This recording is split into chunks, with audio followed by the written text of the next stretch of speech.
Olá, estamos aqui mais uma vez, um programa Isso é História. Dessa vez estamos trazendo aqui o militante de direitos humanos, Roberto Monte, economista e editor também, da editora Potiguariana e da DHNet, que vai nos falar um pouquinho da sua luta por memória, verdade e justiça no Rio Grande do Norte. Boa noite, Roberto. Como de praxe, nós trazemos uma pergunta para abrir o nosso programa, que é: quem é Roberto Monte e qual a sua motivação na participação na luta por direitos humanos no Rio Grande do Norte e no plano nacional? Bom dia, boa tarde, boa noite, né? A todos que estão nos assistindo. Bem, na verdade, meu irmão, eu sempre fui um leitor voraz, entendeu? Dos 17 anos em diante, eu que vinha de arquidiocesano, 7 de setembro, Atenas, viu que eu era da turma da esculhambação, né? Quando chega o ano 72, 73, eu vi, já, eu tenho que estudar. Aí fui para o Marista. E a partir daí, dos 17 anos em diante, lia muito, né? Então, na verdade, eu me considero um humanista, né? Eu tenho uma característica, João Maria, que eu nunca me filiei a partido político, porque foi, inclusive, uma opção minha. Eu tinha 3 alternativas: ganhar dinheiro, virar político e mexer com o movimento. Eu fui muito prático. E nem brigo muito por esse tipo de coisa, mas pelo meu jeito mesmo, eu acho que eu fiz a coisa certa. Então, na verdade, eu sempre trabalhei muito com movimentos, né? Eu termino o meu curso, eu entro na universidade em 1976, né? Concluí em 79, já começo a fazer militância na universidade. Naquela época era esquisito que você começava a politizar-se dentro da universidade. Na verdade, a minha politização foi muito mais em cima de jornais alternativos. Eu me lembro que todo sábado eu pegava o dinheirinho e ia a pé, que eu morava lá no Tirol, sempre para o centro da cidade comprar Movimento Opinião. Termino a universidade em 79 e entro na Comissão de Justiça e Paz. Então, eu diria o seguinte: de 1980 para cá, eu fui um militante de direitos humanos em tempo integral, nunca parei. Porque tem gente que às vezes dá um tempo, entra para algum cargo de... Mas eu nunca parei, porque, na verdade, uma outra forma que eu peguei de escapar é que eu virei funcionário público, né? Em 1980, eu trabalhei na Coab, né? E nunca parei. Quer dizer, o que você imaginar em termos de direitos humanos, tipo assim, direitos humanos de movimento mesmo, grupo de extermínio, gente que foi torturada. Depois eu entro muito nessa parte de educação em direitos humanos. Eu aprendi muito, porque a Rede Brasileira de Educação em Direitos Humanos foi fundada logo há uns 20 anos atrás, e Nimauro me convidou, porque uma das coisas que eu sou mais conhecido no país inteiro é a questão de internet.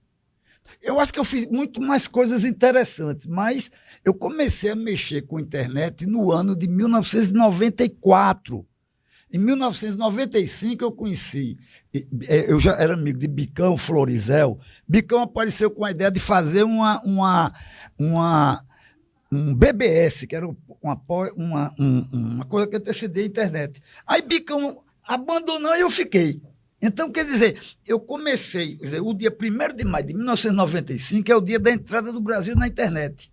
Então, eu conheci muita gente, como eu participei de todos os encontros nacionais. Então, o que você puder imaginar de ação direta, educação em direitos humanos, a questão de conselhos estaduais. Então, tudo de direitos humanos. E a partir meados dos anos 2000 e alguma coisa, lá 2015, eu começo a trabalhar com a questão da Comissão Nacional da Verdade. Então, de lá para cá, cerca de 9 anos, eu priorizei. Eu diria que hoje eu sou... Veja só, eu não fiz história, João Maria, porque naquela época era muito complicado, em plena ditadura, fazer sociologia, fazer filosofia, mas eu acho que eu tenho alma de historiador, entende? porque eu sempre fui atrás de material. Então, eu sou mais ou menos, eu sem querer, porque também não tem nada a ver, né? Mas tipo assim, Frei Beto, ele se coloca como um decodificador de informação. Tipo, Leonardo Boff pensa em alemão e ele faz a cartilha. Então, não sei se eu consigo, mas o meu esquema é mais ou menos ser um decodificador nessa área de direitos humanos. Agora, trazendo também a questão da arte, da cultura e da memória. Beleza. Acho que vocês puderam ter a ideia, né, inicial de com quem nós estamos conversando e qual o perfil dessa figura que eu diria emblemática na história da cidade de Natal e a nível nacional também, na luta, na militância por direitos humanos. Roberto Monte, como se iniciou a sua participação na luta em defesa dos direitos humanos? O que foi que lhe despertou? Qual foi o Mas eu start? recebi um convite de uma pessoa que você conhece muito, Horácio Paiva. Então eu estava naquela de saber se virava político e podia virar rápido, porque eu era eu era sobrinho do arcebispo de Natal. Muito amigo de Monsenhor Expedito, né? E eu disse, eu vou trabalhar com o movimento. E Horácio estava montando a Comissão de Justiça e Paz e eu acabei entrando. Então, a partir de Horácio Paiva, eu entrei nesse negócio de Comissão de Paz. Horácio depois entrou no sindicalismo. Na verdade, Horácio sempre gostou de poesia, ele sempre disse, né? Então, eu, de alguma maneira, eu acho que eu comecei através de Horácio Paiva. E seguindo em frente, né? Horácio é uma figura também bastante E conhecida. Marlúcia, Horácio e Marlúcia. Horácio, Marlúcia. Horácio, poeta, ex-presidente do Sindicato dos Bancários. Sempre curtiu poesia, sempre. Muito, muito atuante, inclusive na campanha da anistia, né? Ele teve papel também importante. Ele e o próprio Sindicato dos Bancários, né? Que foi uma frente importante. Qual é a importância, Roberto, da luta por memória, por verdade e por justiça num país como o Brasil? Eu acho que a questão da memória é a questão da identidade. E isso tudo que eu estou falando, hoje a minha preocupação muito é a questão da formação. Então, o que nós queremos, João, na verdade, com tudo isso que a gente faz, na verdade, nós estamos criando um lance de formação, que a gente chama de Universidade Popular. O nome eu achava meio pedante, mas um dia tendo uma conversa com o companheiro Juliano Siqueira, Juliano disse não, ele tirou da minha cabeça que não era pedante, porque ele foi falar de Politze. Ele falava que Politze, que era húngaro, ele tinha uma universidade proletária. Se você pegar muitos exemplos sobre questão, esse nome, Universidade Popular, existe muito em processos de... Você pode pegar Tolstói, né? Para você ter uma ideia, aí eu fui aprofundar isso. O próprio Boaventura, né, tem uma universidade popular, e eu descobri que aqui no Rio Grande do Norte existia experiência de universidade popular desde 1925, quase 100 anos atrás. E eu descobri uma outra coisa, que é um dos nossos próximos livros, que é a Fundação Universidade Popular, que era o pessoal da esquerda católica, né, Safira, aquela turma todinha assim, ligada ao movimento de Natal, eles criaram a Fundação Universidade Popular. E como eu tenho o acervo de Monsenhor Expedito Medeiros, né, que, engraçado, Monsenhor Expedito, ele foi seminarista com o papai. E nos anos 80 eu ia muito para São Paulo do Potengi fazer palestra. Fiquei muito amigo de Monsenhor e recebi todo o acervo dele. E no meio disso tinha Fundação Universidade Popular. João, você lendo, tu fica animado. Porque ele fala de coisas, você vê hoje, numa campanha em Natal ou para governo do Estado, você não vê ninguém, nem do PT, nem de qualquer partido, falando de reforma agrária e coisas assim parecidas. Então, o lance da Fundação Universidade Popular está bem dentro do esquema das reformas de base, né? Então, eu peguei e fiquei ainda mais animado sobre essa questão da Universidade Popular. Tudo que a gente faz, na verdade, a gente direciona para um grande lance de formação, que os partidos não fazem isso. Juventude mais ou menos, o PCdoB faz um pouco e o PT um pouco, mas formação mesmo, um centro de estudos, eu acho que a gente acaba ocupando um espaço que os partidos e os movimentos não fazem, né? Então a gente entrou nessa de Universidade Popular e a questão da Universidade Popular a gente tem o que eu chamo de instrumentais. Quando você fala da editora potiguariana, para mim é um instrumental, é a parte impressa. Nós temos a parte do vídeo, que é a Pós-TV DHNet. Nós temos um portal da internet, que é a DHNet, seguramente o maior canal de direitos humanos em língua portuguesa, desde que vai fazer 30 anos, cara. 30 anos é muito tempo para ter na internet. Então, tudo que a gente faz é pensar um esquema de formação, pessoas mais adiante, né? E nós temos os instrumentais. E que a gente vai, a partir de agora, montar um podcast, um canal de vídeos, de áudios. Tipo assim, eu peguei do professor Spinelli toda uma relação, estou até para entrar em contato com o Spinelli, que está para mexer com isso, sobre a história do PCB em 1935. Em 1900 e alguma coisa, eu gravei com o professor ali do Várzea do Açu, Mané Rodrigues de Melo. E Mané Rodrigues de Melo fala sobre o garrancho. Né? Uma coisa interessante, esse ano, a gente convidou Hilton Ascioli, o autor da música Lula Lá, para gravar o hino da Aliança Nacional Libertadora. Eu não sei se você sabe que o hino da Aliança Nacional Libertadora, que é de 1935, é de um autor potiguar, chamado Benildes Dantas Cavalcante, lá do Ceará-Mirim. Então, o autor do Lula Lá está gravando o hino da Aliança Nacional Libertadora. Isso porque a gente está fazendo um bloco carnavalesco, João.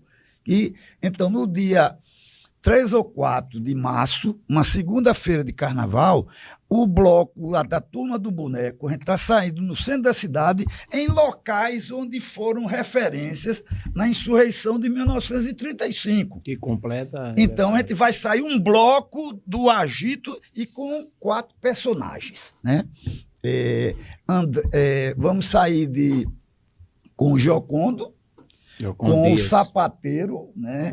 Praxedes e 2 mulheres, 2 homens e 2 mulheres. Amélia Reginaldo e uma figura que é lá de Itabaiana, que era casado com um negro que é muito ligado às cores de 35, chamado Epifânio Guilhermino, né? Então, esses 4 personagens, nós vamos fazer esse bloco. Então, para mim, isso é Universidade Popular. Porque, além de levar o bloco para o meio da rua, nós vamos trabalhar, como a gente já está trabalhando, a questão de lugares de memória, porque não está com conversa, não. O ano de 2023, nós fizemos um laboratório no bairro das Rocas, e no qual nós fomos a alguns locais e colocamos placas de lugar de memória. Se você for lá na escola Café Filho, você vai ver lá que ali foi o local do primeiro acampamento de pé no chão, também se aprende a ler, de 1962, o primeiro acampamento de Djalma. Então, nós vamos agora colocar em 8 outros acampamentos. Engraçado, você falei das Rocas, né? Esse ano nós íamos para as Rocas, a gente fazia a onda Rocas Quintas, né? Mas como teve no início do ano uma coisa muito legal, porque, João, você sabe que a grande maioria das coisas que a gente faz não dá certo, né? Mas teve uma que deu certo pra caramba, bicho. Foi o seguinte, em 2003, eu recebi o acervo de uma advogada pernambucana de nome Messi Albuquerque, a maior advogada do preço político do Nordeste. Essa mulher defendeu, falam até 1.000 pessoas. Eu tô perto de 800, porque eu estou querendo ver se é isso mesmo. Tá então, nós recebemos esse livro aqui, ó. Isso aqui são o diário dela. Nós publicamos esse diário pela internet. E uma pessoa de nome Iara de Novaes, que é uma atriz e diretora lá do estado de Minas Gerais, estou falando desse filme Zé, ela fez o papel da mãe de Zé, José Carlos da Mata Machado. E como é que Samarone Lima, o autor do livro que transformou-se no filme, foi para lá? Estávamos nós na cidade de Toritama, a gente foi lá na volta de um das vítimas lá da Granja São Bento, José Manuel da Silva, e Nilmário nos chama para ir para o retorno dos 20 anos de José Carlos da Mata Machado, isso em 1993. Eu disse, Nilmário, eu não vou não, mas manda uma equipe. Aí foi minha mulher, Maís, que filma, ela fez aquela escola de cinema lá de Santo Antônio de Los Baños, em Cuba, foi Samarone, e você deve conhecer Gonzaga. Então, lá, Samarone fez o livro Zé. E quando Yara ficou pesquisando o livro Zé, ela chegou até Messia, que foi advogado de José Carlos da Mata Machado. E ela tinha feito uma peça, um monólogo com aquela, como é o nome? A atriz Andréa Beltrão. E ela deu uma ideia, por que a gente não faz esse livro de Messia? Eu te confesso que quando começou a história, eu não acreditei muito, né? Então, alguém pedindo informação, mas a coisa foi evoluindo. Aí um dia Yara disse, Roberto, eu queria um contato seu com uma atriz e a dramaturga. Meu amigo, a coisa rolou. Quando chega no dia 4 de janeiro desse ano, 2024, está eu lá no Rio de Janeiro. E a gente faz assistir o lançamento da peça Lei de Tempestade. Eu diria, João, que é aquele momento meio superstar, sabe? Porque tudo que a gente faz, geralmente, não dá esse tipo de coisa. Mas eu acho que Messia aparece na hora e no momento certo. E, com um detalhe, só para concluir, que a peça foi agora indicada para o Prêmio Shell. Olha só tem em cena André e uma pessoa que faz uma sonoplastia. Então, foi indicado André Beltrão para atriz, Yara de Novaes em direção e a menina lá, como o nome é a Gomes, como dramaturga. Então, vai voltar. André Beltrão está terminando agora em novembro, essa novela das 6. Em janeiro a maio, a peça vai voltar no Teatro Poeira, Silvia Gomes. No Teatro Poeira, de janeiro a maio. Depois vai para São Paulo. O Nordeste vai rodar o Brasil inteiro. Então, maravilha. Tem coisa nova aí, né? Muito interessante, num momento como esse, que essa questão da memória. E o livro é esse aqui, ó. Disputa narrativa. É uma lindeza isso aqui. Quem quiser, quem tiver interesse de e o procurar. Interessante do material de Messia é que o diário dela, ela enfatiza os anos 73, 74, que o negócio estava pegando, né? O auge da repressão. E a gente tem mais matéria. Estou trabalhando agora 800 cartas dela. As cartas maravilha. Complementam, sabe? Isso aí, para quem faz pesquisa sobre esse período, Roberto, é algo espetacular. É uma lindeza. É algo espetacular. Roberto, a Comissão da Verdade é algo que você há pouco tempo citava aí.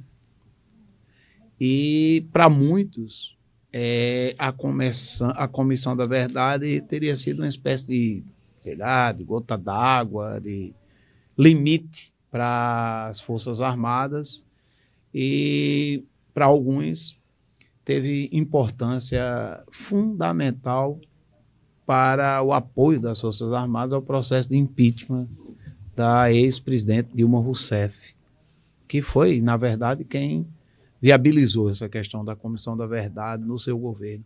Como é que você vê essa questão da Comissão da Verdade e que relação, de fato, você enxerga ou não enxerga com o impeachment da ex-presidente Dilma? João, o Brasil é muito carente nesse tipo de coisa, né? Em linguagem de economia, nossas demandas são muito reprimidas, né? Eu trabalhei, estudei muito essa questão das comissões da verdade. Para você ter uma ideia, a primeira comissão da verdade é de 1972, é de Uganda. Você vai ficar até surpreso. O cara que fez foi Idi Amin Dada. Agora, existem outras comissões da verdade, tipo assim, nunca no Brasil pesquisou-se a questão da escravidão. Né? Então, isso aí muita gente vai ficar ruim no meio disso tudo. Rui Barbosa tentou, disse que ele mandou tocar fogo, mas não se consegue tocar fogo em tudo isso. Né? Então, se você pegar os crimes da ditadura Vargas, os crimes que tem para trás, vamos falar um pouco, até para ser um pouco polêmico. A gente está aqui num estado em que discute-se a questão dos indígenas. Né? Você sabe que isso aqui, eu me lembro muito, e por uma questão de honestidade intelectual, esse negócio de Marte de Uruaçu, você sabe que isso aqui não consegue ficar muito de pé. Né? Então, quer dizer, em época de crise, todo mundo quer vender suas ondas. Né? Então, os índios, no momento que dá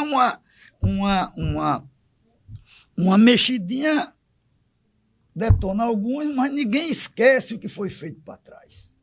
Então, o Brasil, aqui a gente tem muito disso. Se você for atrás de comissões da verdade, e que é uma coisa que os milicos, né, esses matadores todos, aqui é um livro, João, é um livro sobre campo de concentração de Parnamirim.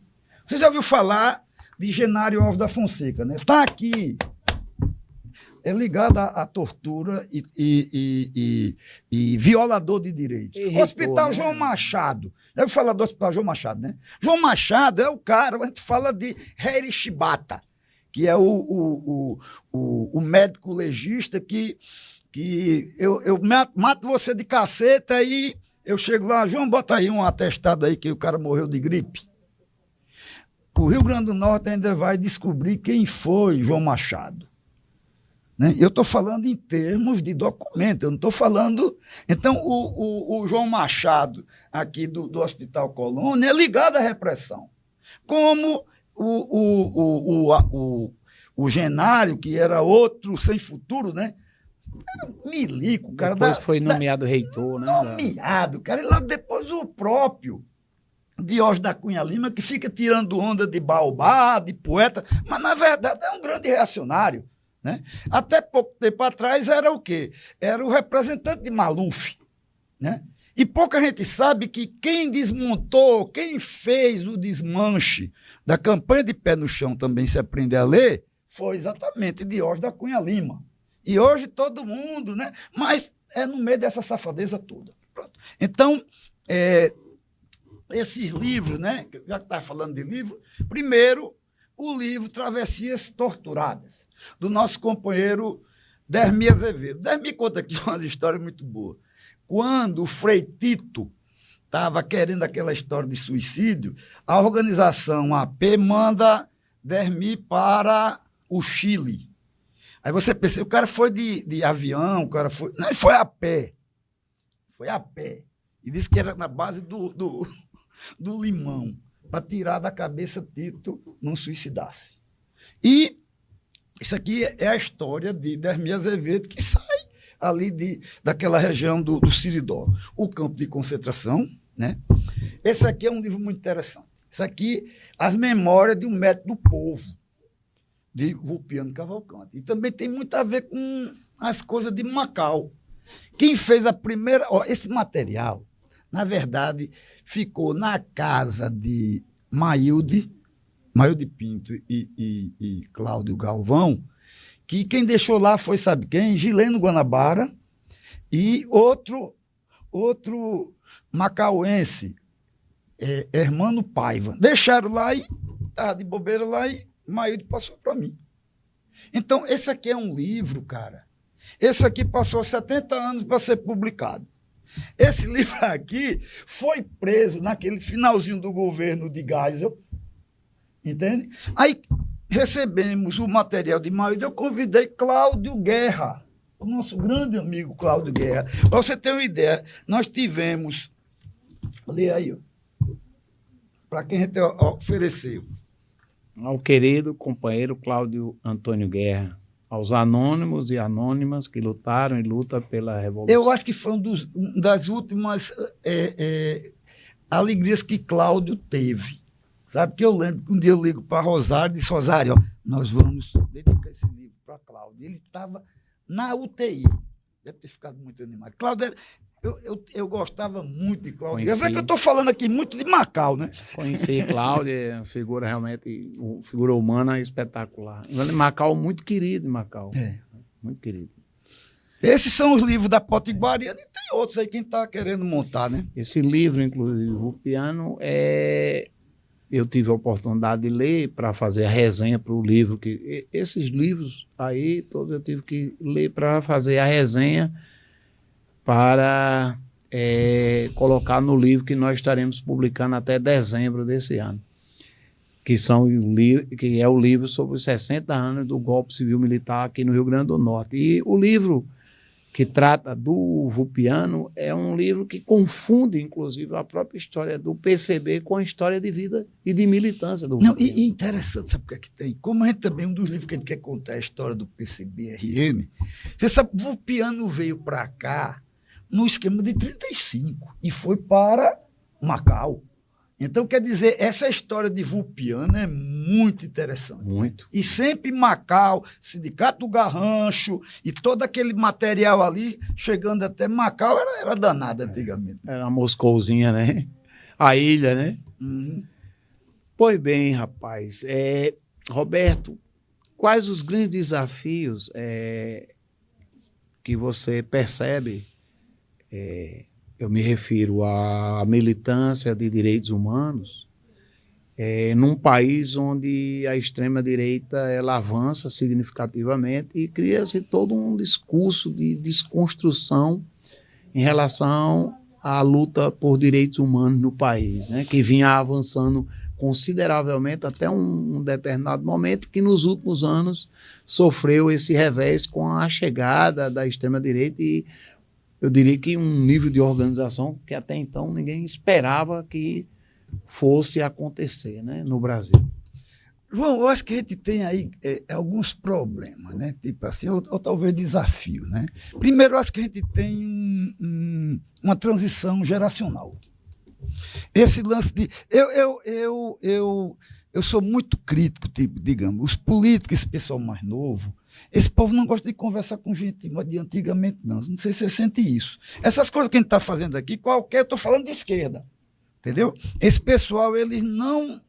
É muito diferente, cara, né? Eu vou falar de mim, que eu conheço das minhas coisas. Tipo assim, o que eu faço hoje, na verdade é o seguinte, são questões pessoais, mas também são questões coletivas.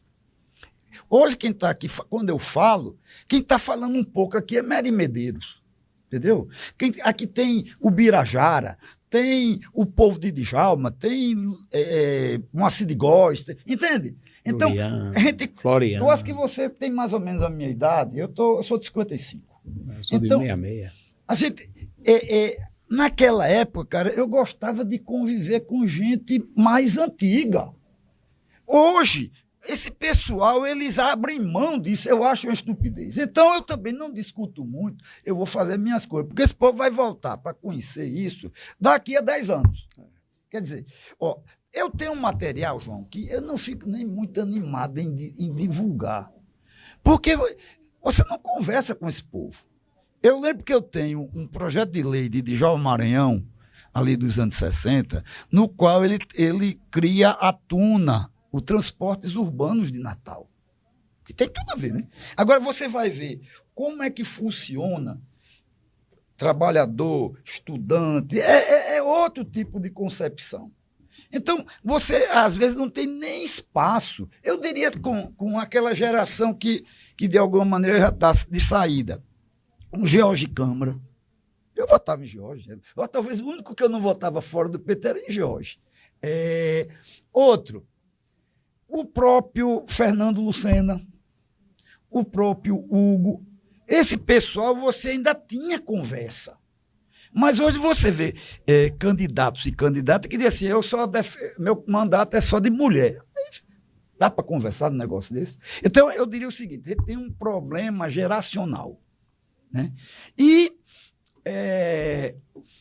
eu não sei como é que isso vai ser.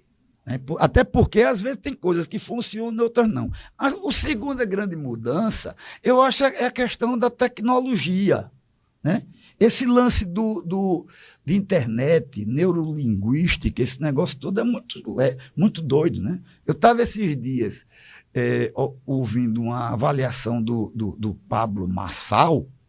Então você tem que aprofundar, não é só esculhambar, porque são novas formas que a extrema-direita está utilizando que a gente ainda não atingiu, mas vai ter que atingir. Né? Você pode ver que o próprio Pablo Marçal, que já é as coisas do Banner, o americano lá que bota para torar. Então, eu acho que a gente tem que ficar ligado na questão das transformações. Né? É porque é muito rápido, cara. Antigamente você falava de corações e mentes, né? Hoje você é programado. Então você vê um cara ficar rezando para um pneu, chamando disco voador, é tudo gentileza, mas é uma leseira programada. Né? Então, eu diria o seguinte, eu acho que a esquerda vai ter que baixar um pouco a bola. Primeiro, entender, eu te digo com toda sinceridade, eu circulo, eu nunca saí de Natal. Esse pessoal da esquerda, nenhum conhece a história do Rio Grande do Norte. Eu não vou, talvez eu seja até ousado em dizer isso, mas porque o Rio Grande do Norte é o único estado do Nordeste que não se fez as comissões da verdade. Porque a gente nunca teve parlamentares que segurassem isso. Eu te digo, eu te falei o seguinte, ó, o negócio de Messa foi o que deu certo, né?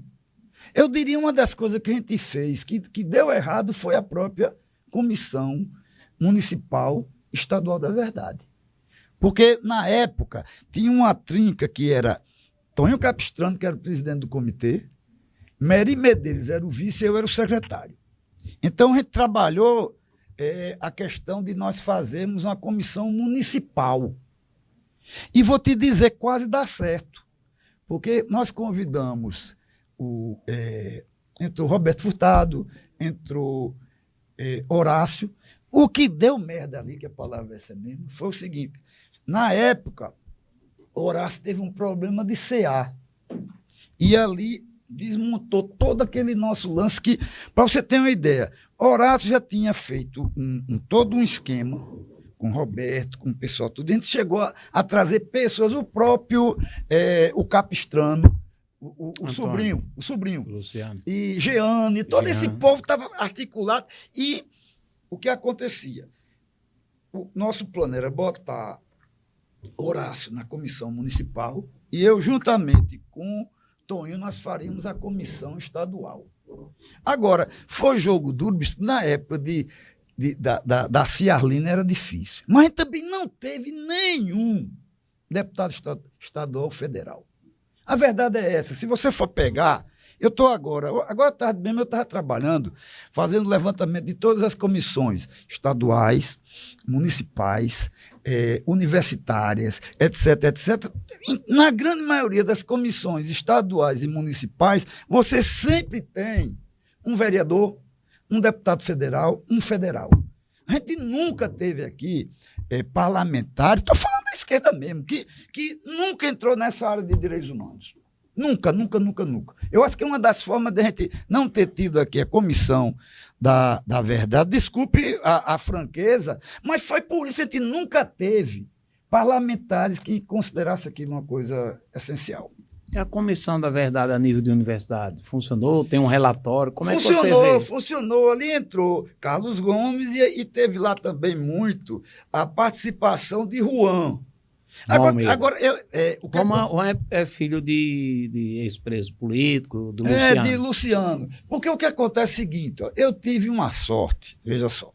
Existe o Brasil Nunca Mais. O Brasil Nunca Mais foi feito pela turma de Dom Paulo Evaristo Arne, com o Frei Beto, com o Vanuca, esse povo, com Luiz Eduardo Greenhalgh, tudinho. Esse pessoal fez o projeto Brasil Nunca Mais, que eles tiraram o xerox de 711 inquéritos na íntegra, com cerca de 1 milhão de páginas. Esse material foi tirado cópias, foi cópia para Chicago e para Genebra. porque estava o Conselho Mundial de Igreja por trás. E um grande amigo meu, já falecido e bem jovem, chamado Marcelo Zelic. Marcelo, ele criou um negócio chamado Armazém Memória. E, juntamente com o pessoal do Ministério Público Federal, na figura do Marlon Weifert, lá do Ministério Público Federal de São Paulo, ele foi atrás do material que estava na Unicamp. Estou dizendo o material, o material que foi tirado do Xerox. Mas estava... A galera ia lá, cara, e puxava... Não tem esse negócio, o cara vai fazer uma pesquisa, ele não transcreve ou tira, o cara arranca a página. Mas aí ele foi atrás do material primário. E ele acabou encontrando, através de um pastor presbiteriano, ele chegou até o Conselho Mundial de Igreja e fez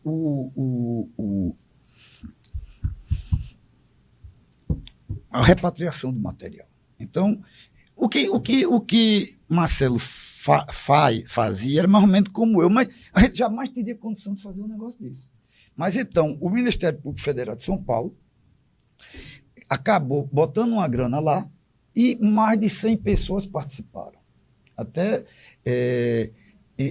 Enivaldo Padilha, que é o pai do ministro das Relações Institucionais, é pastor, fez parte desse projeto. Então, esse material do Brasil Nunca Mais é um material de primeira. Tanto que eu peguei esse material quando ele estava pesquisando. E o pessoal da universidade, eles não tinham esse material. Eu que cedi para a turma lá do professor. Não estou dizendo porque quando você pega o veio, porque o grande lance disso tudo João Maria, eu já fui filatelista. Eu sempre fui do cara que gostava de colecionar, sabe?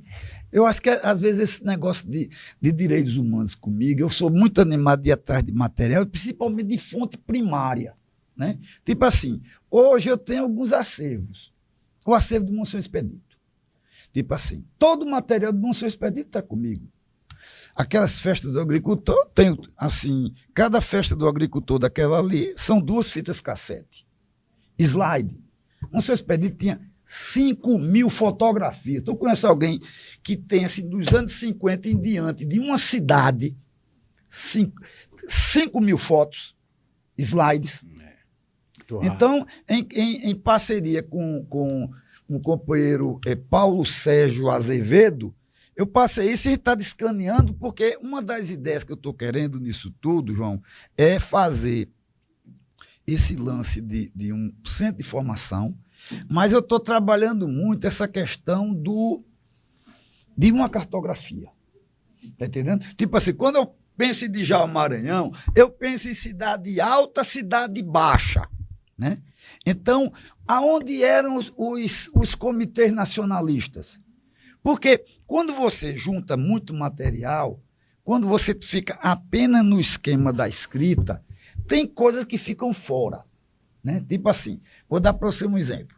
Eu tenho uma ordem de apreensão dos transmissores da Rádio Rio Grande, que era a rádio que Djalma era para fazer, que era o cacique, como era? Era interessante. E Teodorico Bezerra fez uma sacanagem com o Djalma Maranhão. Porque muita gente diz assim, Djalma foi candidato em 1960 e tanto para senador e foi muito mal. Não foi isso. Na verdade é o seguinte, Djalma, conversando com o Teodorico Bezerra, que era do mesmo partido, era do PSB, e disse, veja lá o negócio da Rádio Rio Grande. E Teodorico deu um pitu. Disse, Djalma não quer, e ficou com a Rádio Trairi.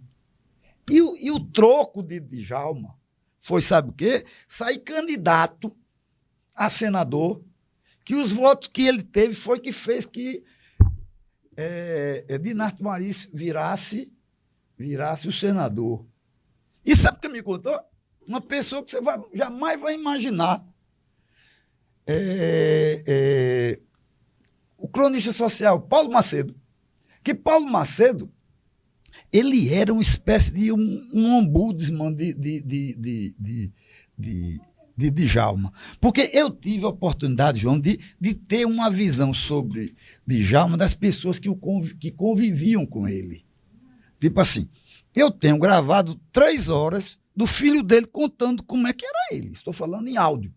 Então, o que acontece é o seguinte, quando todo dia, de 7 horas da manhã, Djalma saía para dar um rolê na cidade.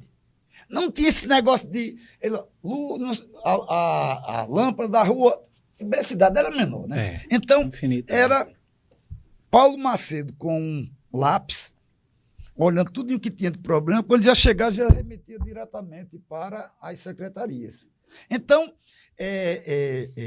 Paulo Macedo, ele tinha muito conhecimento com Djalma, se bem que ele disse algumas doideiras, né? Que ele disse que quem lascou, não tinha nada a ver, na gravação que a gente fez com o Paulo, ele disse que quem lascou Djalma foi Moacir de Góes, porque ficou a favor daqueles cartas que fizeram do negócio, mas na verdade não era nada disso, né? Mas, então, eu gravei com muita gente, eu conversei com muita gente e essas pessoas morreram. Então, esse tipo de... Por isso que o que eu estou tentando fazer nesse lance da universidade, tanto no tocante a Djalma, quanto a 1935, João, a gente está querendo juntar tudo que existe. Porque eu acho que, na sequência, essas novas gerações de pessoas que você fala, como essa professora da universidade, eu acho que a gente pode facilitar a vida desse povo levantando material, porque a partir de agora não vai ter mais interlocutor. Os interlocutores somos eu e você, que em 64 eu tinha 9 anos de idade. Né? Não tinha nem nascido. Mas então, eu acho que é isso. Então, em termos sintéticos, né, quer dizer, a gente conseguiu montar um grupo de pessoas, né, que tem, que menos se imagina, Edris Fernandes, Mário Taqueia, Rômulo Scaff, o Wilton Germano, a gente consegue juntar essas pessoas, né, dentro desse intuito de criar uma universidade popular, que é muito mais... Na verdade, Universidade Popular é o nome para tirar onda. Na verdade, é um centro de formação. E utilizando a editora potiguariana. E por que potiguariana? Existe aquela coleção brasiliana, né? Aí eu vi, João, que tinha um site europeu de nome Europeana. Você entre lá, european.eu, porque lá o pessoal está preocupado, porque tudo é inglês, né? Eu disse, se tem potiguariana e europeana, por que não tem uma potiguariana? Aí eu descobri que esse nome ninguém usa. Usa potiguariana, outra potiguarina, mas potiguariana não. Então a gente está tirando a onda da potiguariana, porque o nosso projeto, nós pegamos os anos 30 mais 100. Para não querer, porque lembra um amigo pirata que eu tinha, que quando quis escrever sobre um assunto, ele disse que, em vez de ir para frente, ele ia para trás. Então, a gente teve, da pandemia para cá, a gente teve um tempinho para pensar. Então, o projeto Potiguariana, que é para fazer uma universidade popular, que, por sua vez, é um esquema de formação, nós temos os instrumentais para os livros, que é a editora potiguariana. Tem a questão da internet, que é a Pós-TV, o canal de YouTube, né? E a partir de agora, cursos. E a gente está fazendo muito agora, trabalhando agora, João, muitos cursos para 35. A gente vem com gosto de gás, viu? Então, já gravamos com Natanael Sarmento, já vamos, na sequência, gravar com todas as pessoas que escreveram sobre 35. Homero, né? E também não só, mas também tem Moacir de Oliveira Filho. Moacir, você conhece, que é o cara que entrevistou Praxedes. Localizou e entrevistou. Depois do dia 23, nós estamos gravando, sabe, com o filho do ministro João Batista Galvão. O que é que tu acha, João? Depois da rebordada, esse cara foi bater a pé na Venezuela. Não é doideira? Como Amélia Reginaldo, com o pai dela, que era ligado ao Reginaldo, foi bater no Piauí a pé. Você sabe que você ia a pé. Então, é um pouco isso, né? Na verdade, a gente tem esse grupo de pessoas. Para você ter uma ideia, esses livros aqui, Quem acaba fazendo? Mário Taquera. Mário Taquera, que é mais conhecido como o cabra que tira retratos dos movimentos, né? Mário Taquera é a gente que faz os livros. E pouca gente sabe, cara. Sabe que Mário Taquera ficou muito conhecido aqui, negócio na Terra do Estou, lá em Baixa Verde, né? João Câmara. E Mário Taquera já trabalhou na ONU, cara. Ele trabalhava lance de sismo no Cazaquistão, sob lance de nuclear. Sabia dessa?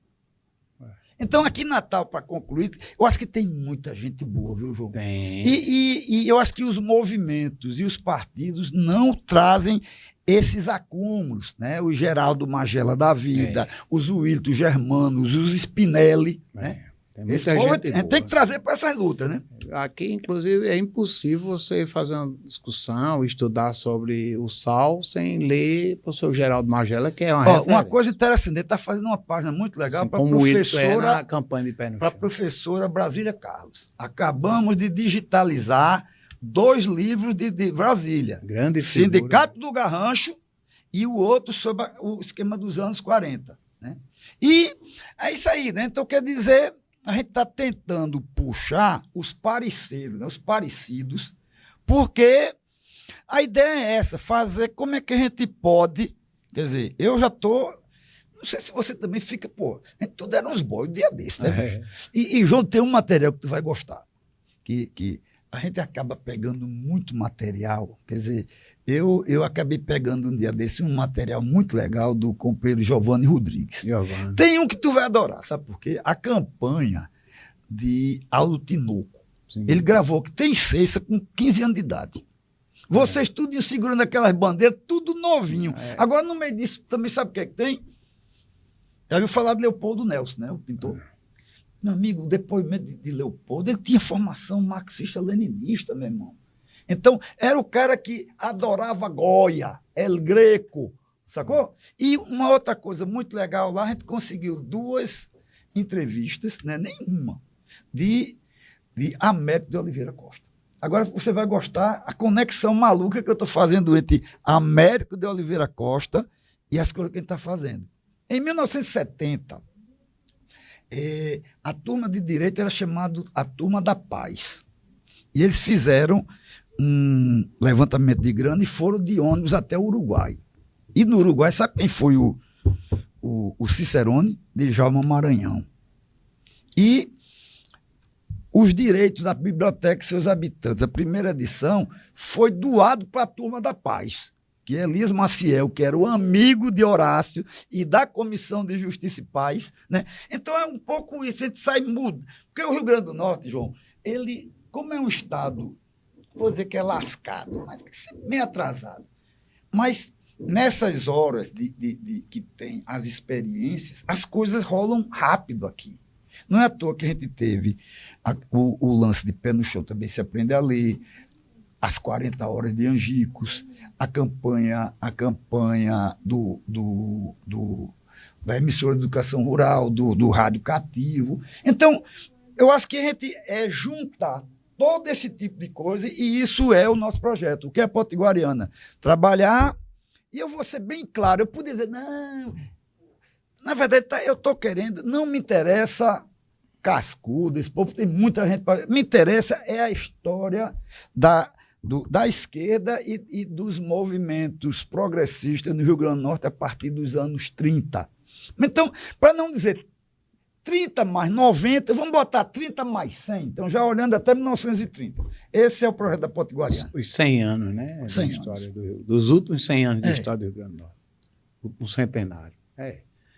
Até porque só entende, essa é uma conclusão que eu chego, fruto das pesquisas que a gente tem feito, só vai entender o golpe de 64 no Brasil quem tiver um acúmulo de leitura que começa lá nos anos 30, porque os protagonistas, os grandes personagens da ditadura Vargas, do Estado Novo, o Estado de Vargas vai estar presente lá no golpe de 64. Então, né?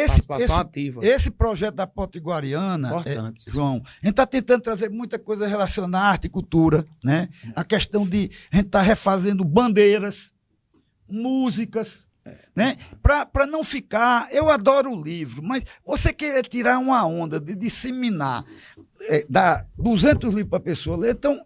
Como é que a gente pode trabalhar uma cartografia? Como é que a gente pode trabalhar a questão de maquetes eletrônicas e você entrar e circular e fazer esse tipo de coisa? Beto, me diz uma coisa, como é que surgiu aqui em Natal o Centro de Direitos Humanos e os Conselhos de Direitos Humanos aqui em Natal? Rapaz, o Centro de Direitos Humanos surge final dos anos 70, né? Vai Horácio Paiva e Elias Maciel conhecer uma experiência de Dom José Maria Pires, Dom Pelé. Ele fez lá um Centro de Direitos Humanos da Arquidiocese lá de João Pessoa, na Paraíba. E chegaram com a ideia aqui para fazer. Meu tio, Donivaldo, deu a ideia de transformar aquilo que seria um Centro de Direitos Humanos numa comissão de justiça e paz. Eu estou falando do ano de 1978 e 79. Eu já entro em 80. Entra a turma de Horácio, entra Elias, entra Marlúcia e Rosa, tem todo aquele lance, né? Então, quando chega, aí a gente começou a ficar muito animado, né?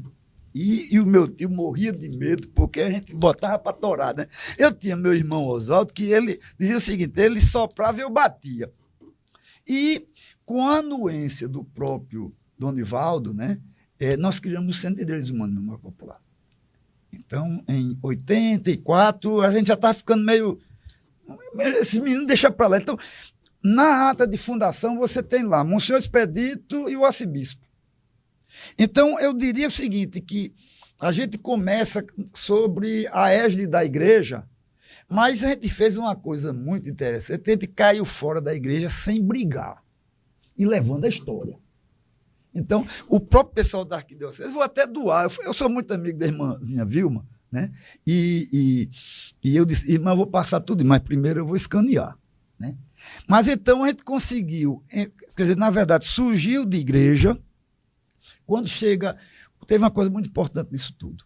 Em 1982, Dermi sai de Natal em 80, ele era presidente da Comissão Municipais. Ele vai trabalhar em Petrópolis, na Vozes, com o Leonardo Boff. E Dermi levou a ideia de fazer um movimento nacional. A ideia do Movimento Nacional de Direitos Humanos foi de Dermi. Então, Dermi, na verdade, foi sempre o cara que... Não tem a história do timoreiro, o cara que vai dando a luz. Então, a gente sempre teve a sorte de ter alguém como Dermi abrindo os espaços. Tanto que, se você pegar uma dessas revistas que tem toda a ata do primeiro Encontro Nacional de Direitos Humanos em Petrópolis, em 82, está lá no relatório que o primeiro grupo fora do eixo Rio-São Paulo a ser chamado foi o Rio Grande do Norte, que foi exatamente Dermi Azevedo. Vou dar para você outra história muito boa. Dom Paulo faz a história do Brasil Nunca Mais, o livro. Eu lembro que ali em 85 a comissão de paz estava devagar para danada. A gente tem que fazer alguma coisa. Então, apareceu a ideia de fazer a segunda noite da não violência.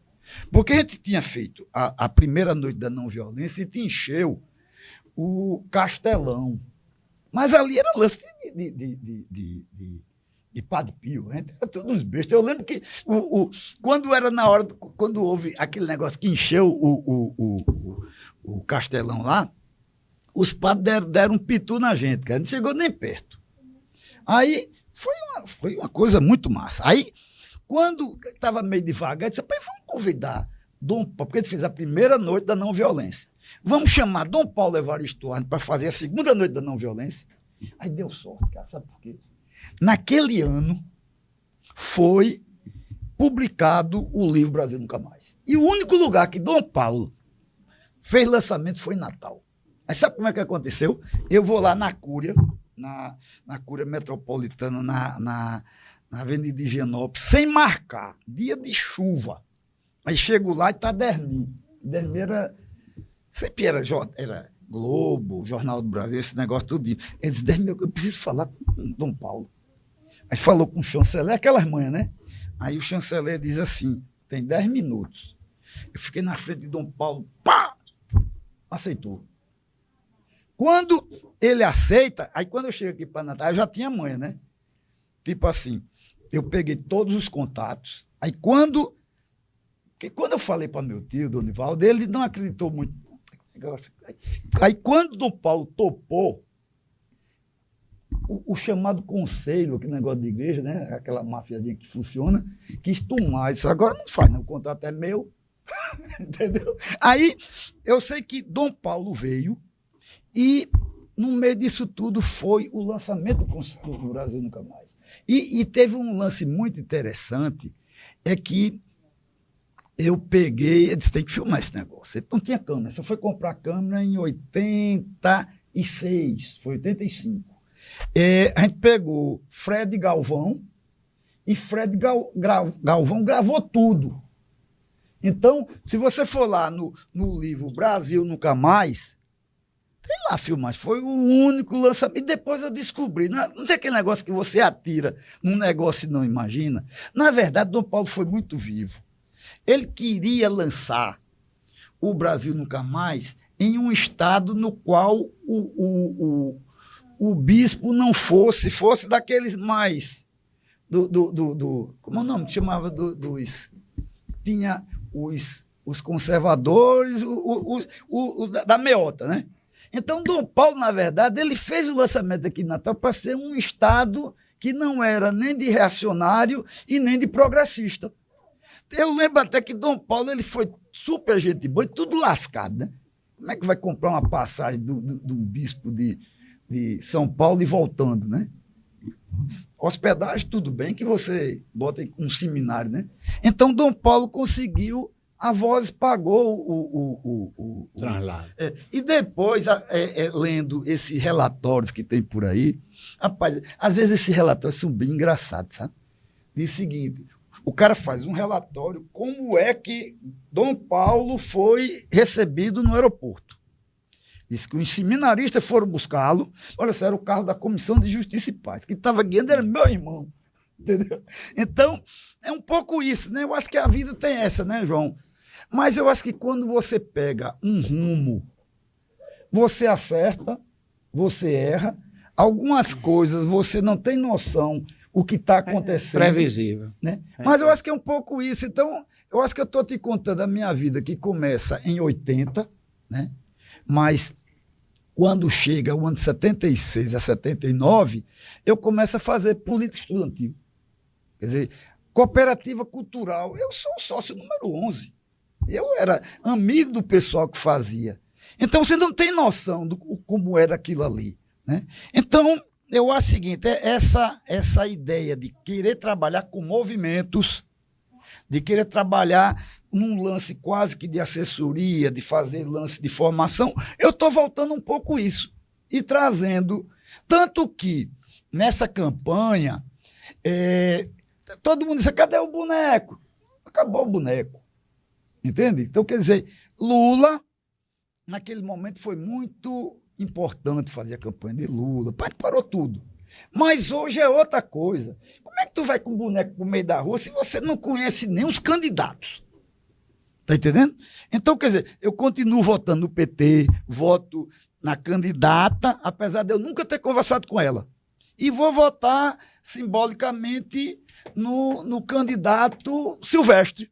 Eu vou pegar um sindicalista, né? Então, eu acredito o seguinte, que olhando direitinho, eu saindo da universidade em 80 e hoje a gente continua trabalhando a questão do fortalecimento das organizações, né? Mas, às vezes, os próprios movimentos não ajudam muito, João. Sabe, é muito...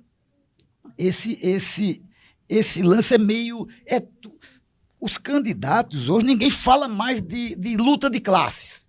Eu estou te dizendo que eu não tenho formação marxista. Mas o pessoal da teologia da libertação utiliza a questão marxista como análise de conjuntura. Entende? Então, hoje, tudo, é branco, é preto, é verde, é amarelo, é isso. Quer dizer, você não discute a questão da luta de classes. Você vê o PSOL falando daquilo da Venezuela, aquilo é uma coisa criminosa. Ali, em lugar sério, é pilotão de fuzilamento. Entende? Então, quer dizer, esse negócio da cultura woke, esse lance identitário, está muito atrás disso tudo. Né? Então, é o seguinte, a gente vai ter que discutir palavras, né? Vai ter que discutir esse tipo de mudança estrutural. qual é a importância da DHNet na preservação da memória social local, especialmente desses personagens da militância histórica de esquerda, dos movimentos sociais? Rapaz, eu acho que a gente, de alguma maneira, João, a gente conseguiu comprar em 1986 uma câmera. Na verdade, a gente sempre trabalhou com... A gente nunca teve estrutura, mas a gente sempre trabalhou com grupos organizados, né? Eu participei muito da Associação Brasileira de Vídeo Popular, né? Tipo assim, você fala de TVT, TV dos Trabalhadores. Em 1987, 88, Maíse, minha mulher, vai fazer um curso na cidade de Santo Antônio de Los Banhos, em Cuba, que era, através de uma articulação de Frei Beto, foram 19 brasileiros para Cuba para fazer a Rede Povo. Então, na verdade, a gente sempre esteve muito articulado com esse tipo de coisa, né? Tanto que, hoje, uma das coisas que a gente fez para não ter raiva nessas questões locais é que o lance de Messi fez com que a gente tivesse uma articulação regional. Tanto que, hoje, João, eu estou naquela seguinte, eu não quero brigar com nada, eu quero ser afirmativo, sabe? Eu quero ser a favor das coisas que a gente está fazendo. Você pode dizer, João é isso, João, porra, isso não leva porra nenhuma, né? Então, o que foi que a gente fez? Eu tive problema muito sério em Recife, porque a gente tinha o acervo de Messia, cara. Esse material ia para a Fundação Joaquim Nabuco. Como é que acabou aqui em Natal? Entende? Meu irmão trabalhava com Messia. Quando morreu, teve uns problemas lá em Recife que o viúvo disse, vai para Natal. Então, hoje, com o lance do livro de Messia, a gente, de alguma maneira, tem essa inserção mais... Para você ter uma ideia, primeiro de Messia, eu não vi lugar nenhum aqui em Natal. Eu fiquei do dia 31 até o dia 3 ou 4 em Recife. Todas as atividades que aconteceram em Recife, eu estava lá. Vou dar para você... Estou falando porque Messia é muito forte a coisa, né? Talvez a maior atividade lá foi na Câmara Municipal do Recife, né? Com a companheira Liana... Como que é o nome? É uma vereadora que tem o nome do... Cirne, que é o nome do posto daqui em Natal. Então, a última pessoa a falar que teve mais tempo para falar de Messia fui eu. Por quê? Porque eu fiz uma grande articulação em Recife, né? Marcelo Santa Cruz, Maria do Amparo Araújo. Então, quer dizer, as pessoas, quando começam a acreditar que aquele material está disponível e faz parte de um determinado movimento, né? Uma das perguntas que você pergunta aqui é o seguinte, como é que esse material começou com você? Começou, eu indo atrás, mas com o tempo, aquilo que é pessoal vira mais coletivo, entende? Eu vou dar para você um exemplo. Nós fizemos cerca de 15 DVDs. O primeiro DVD eu fiz com Meri Medeiros. Meri era muito amigo de Meri. E você sabe que a pessoa fica muito amigo quando a mulher, os cônjuges ficam amigos, né? Marise, muito amiga de Dorinha. Meri disse, Alberto, eu tenho R$1.000. Imagina. E a gente fez o primeiro DVD. Depois nós fizemos mais 14 DVDs. Entende? Tem nomes? Então, Floriano, Juliano, quer dizer, todo esse Bira. povo. Bira, todo esse povo. Então, isso não é mais uma coisa pessoal. Porque vira uma coisa coletiva. Você dizer o nome, porque, por exemplo, estudantes, pesquisadores dentro da universidade estão fazendo TCC, trabalho de conclusão de curso, agora, dissertações. Agora, teses, se a pessoa estiver escrevendo sobre o PT, eu acho que a gente fez mais de gravação, a gente fez com Chico Pedro, nós fizemos com Aldemir Lemos, com... Como é o nome? Eu sei o seguinte, a grande maioria das pessoas... Tipo, você sabia que tem uma Rubem pessoa... Lemos tem alguma coisa? Claro, o Rubens foi o primeiro. Rubens Lemos foi a primeira entrevista. Agora, você sabe como a gente comprou a nossa câmera, João? Na época, o Centro de Direitos Humanos não era muito animado, não. Maísa, minha mulher, ela vendeu uma vaca que o pai tinha dado e uma pulseira de 15 anos. A gente comprou a nossa. Então a gente começou a filmar em 1986. Olha aí. Então, se alguém quiser a história, tipo assim, quem foi que as únicas praticamente imagens de Glênio são nossas. Quando o Glênio lança o livro, quem estava entrevistando Mosquito, e em todas as atividades está lá Glênio. Fora daquilo, você pega aquele livro, o filme de Jana, todas as imagens são nossas. Eu vi. Mas então, aquilo que podia ser uma brincadeira pessoal, ele acabou virando uma questão mais coletiva, né? Porque muita gente amiga entrou e muita gente amiga agregou. Vou dar para você um exemplo. O primeiro debate de candidatura aqui de Natal foi de 82 com Rubens Lemos, e foi na TV lá de Recife. Aldemir recebeu aquele material, o cara conseguiu jogar fora, está comigo, cara. Então, vamos pegar esse material de Paulo Lopes Saraiva. Eu vou falar de Paulo Lopes Saraiva, né? Esse é um grande embusteiro, né? Eu tenho um material que ele está botando até na nossa página agora, que ele faz um textozinho que ele fala muito do irmão João.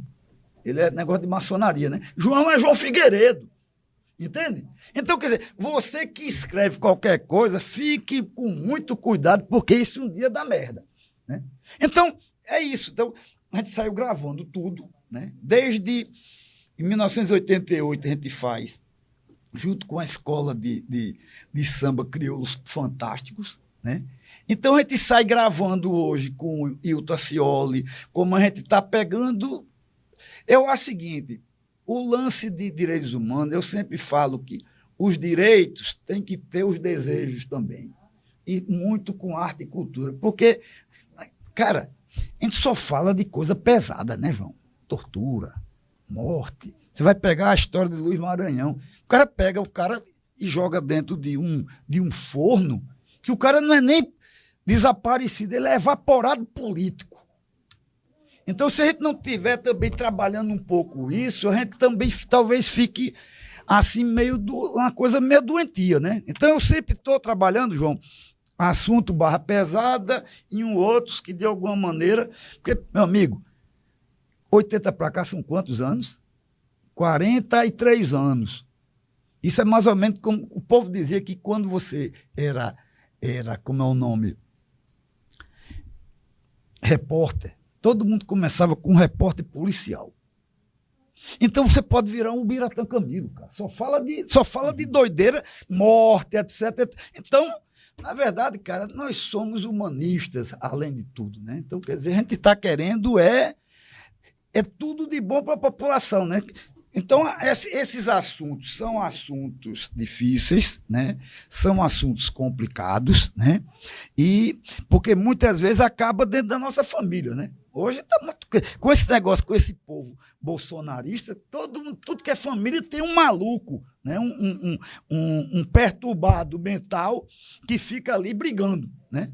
Então, eu acho que é um pouco isso, quer dizer, pouca divulgação. No momento que você começa a trazer esse tipo de coisa, tipo assim, campo de concentração de Parnamirim. Amigos nossos, cara, fizeram um livro sobre Parnamirim. O cara não citou. Quando o brigadeiro, o brigadeiro lá, não sei que lá, Gomes, né? Eduardo Gomes, ele veio para tocar fogo ali. E ninguém fala que teve um campo de concentração em 1935. Você sabe, tem história, João, 35 é mais barra pesada de 64. Você sabe que eu pegar você e botar um prego na tua cabeça, é só ler esse livro aqui da base aérea. E o lance da base aérea é o seguinte, talvez desses aqui, talvez seja o livro mais importante. Por quê? A base aérea, as torturas acontecidas na base aérea de Natal, foi o laboratório da República do Galeão. Você pode chamar, sabe, a República de Natal, que começou toda a safadeza para o esquema de detonar Vargas em 54. Então, é um pouco isso. Então, todo mundo... eu entrevistei contei, um tio de minha mulher, ele era soldado. Mas aquele negócio de Hannah Arendt, né? A questão da banalidade do mal, cara, a gente vê muito isso. Eu fui entrevistar esse parente de minha mulher, ele era bem jovem, ele não disse nada que fosse... Os caras estavam levando porrada. Os caras fizeram um tipo de construção que você defecava, urinava em cima desse povo. Está tudo aqui nessas cartas. Isso é um momento em que o Brasil... Olha só, o que dói é isso. O pessoal estava defendendo a questão da Petrobras, a campanha do petróleo. E dentro do clube militar tinha um racha. O pessoal que era a favor de ficar com os gringos e os nacionalistas. No meio dos nacionalistas tinha Góes Monteiro. E o que acontece é que esse povo é torturado e fazem-se 2 cartas para a Liga de Direitos Humanos do general Carnaúba. E, para concluir, o que é que acontece? Esse material vai para divulgar. Cara, passaram 70 anos para ser publicado. 70! Você pega 70 anos para esse aqui, 50 para esse aqui. Essa é a história. Então, você pergunta o seguinte: existe história do PCB no Rio Grande do Norte? Alguém deve ter feito, João, mas deve ter desaparecido, tocado fogo. Como é que você vai querer cobrar de determinados setores da igreja a sua história se você estava levando cacete? Aqui é de 30 em 30 anos. É isso aí. Pela hora, a gente gostaria de fazer aqui o encerramento do nosso programa. Agradecer ao Roberto Monte pela presença. E pedir para entrar no nosso www.dhnet.org.br. dhnet.org.br. Não deixe de entrar, em especial você, meu amigo, que pesquisa, que quer escrever sobre a história do Rio Grande do Norte e que deseja obter fontes para suas pesquisas. Eis aí um excelente acervo documental de fontes primárias, importantíssimo para você fazer sua pesquisa e escrever um pouco sobre a história do Rio Grande do Norte. Programa Isso é História vai ficando por aqui. Um abraço a cada um de vocês que nos acompanhou. Muito boa noite com mais uma edição do programa Isso é História.